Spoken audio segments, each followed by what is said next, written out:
আজ আমি কবি কৌশিক দাসের ভয় কবিতাটি আবৃত্তি করব। এই কবিতাটি একটি অনুপ্রেরণামূলক কবিতা। কবি এই কবিতার মাধ্যমে সমাজের মানুষকে একটি ভয়মুক্ত সমাজ গড়ে তুলতে বলেছেন। আমাদের নির্ভীক হয়ে অন্যায়ের প্রতিবাদ করতে বলেছেন। তবে এবার কবিতাটি শোনা যাক।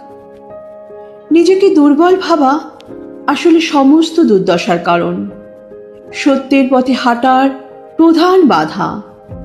ভয় হলো মানুষের সবচেয়ে বড় কুসংস্কার। ভয় মানে পাপ, ভয় মানে নরক, ভয় একটা জাতির সর্বনাশের কারণ। আসলে বেশিরভাগ মানুষ নিজেকে দুর্বল ভাবে। সে শুধু নিজের ক্ষতি করে না, এটা সুস্থ সমাজের পক্ষে খুব ক্ষতিকর। সত্যের পথে থাকো, ন্যায়ের পথে থাকো। নিজে আত্মসম্মান বোধ যত বাড়বে, মেরুদণ্ড সোজা হবে। তুমি নির্ভীক হবে, তুমি সর্বশক্তিমান, এই আত্মবিশ্বাস রাখো। সমাজ দূষিত হচ্ছে, বাড়ছে সামাজিক জীবাণু, পোকা মাকড়। ভদ্রতা, সভ্যতা, সাধারণ জীবনযাপন আজ দুর্বলতার প্রতীক। তোমাকে আশ্রানো, কামড়ানোর জন্য সব জীবাণু, পোকামাকড় তৈরি। যত নরম হবে তত আছড়াবে, কামড়াবে। ভদ্রলোকে শিষ্টাচার, ভদ্রতা দেখাও। বাকিদের তাদের ভাষায় জবাব দাও। তোমার থাক দুটো ডিকশনারি। শিক্ষার সাথে থাক স্পাত কঠিন মেরুদণ্ড।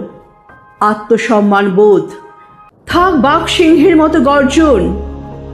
সততা, সত্য, ন্যায়ের পথে থাকলে তুমি সর্বশক্তিমান। নিজের সাথে কথা বলো। সর্দি হলে ঠান্ডার ভাইরাসকে দোষ দিও না।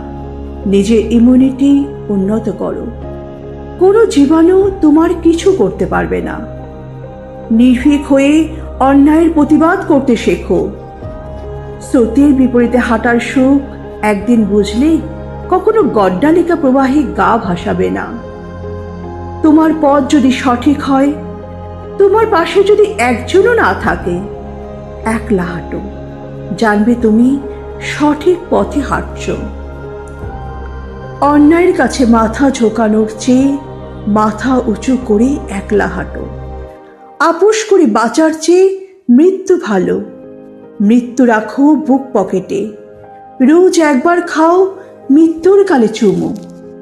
বুঝবে তবেই জীবন মানে বাঁচা নয়, জীবন মানে জেতা। জীবন মানে শির দাঁড়াতে বীরের ছবি আঁকা। কাল কি হবে ভাবনা ছাড়ো, আজ বাঘের মতো বাঁচো। রোজ মরে বাঁচার চেয়ে কয়েক বছর বাঁচো। বাঁচার মতো বাঁচো, বাঘের মতো বাঁচো। রোজ মরে বাঁচার চেয়ে কয়েক বছর বাঁচো। বাঁচার মতো বাঁচো, বাঘের মতো বাঁচো।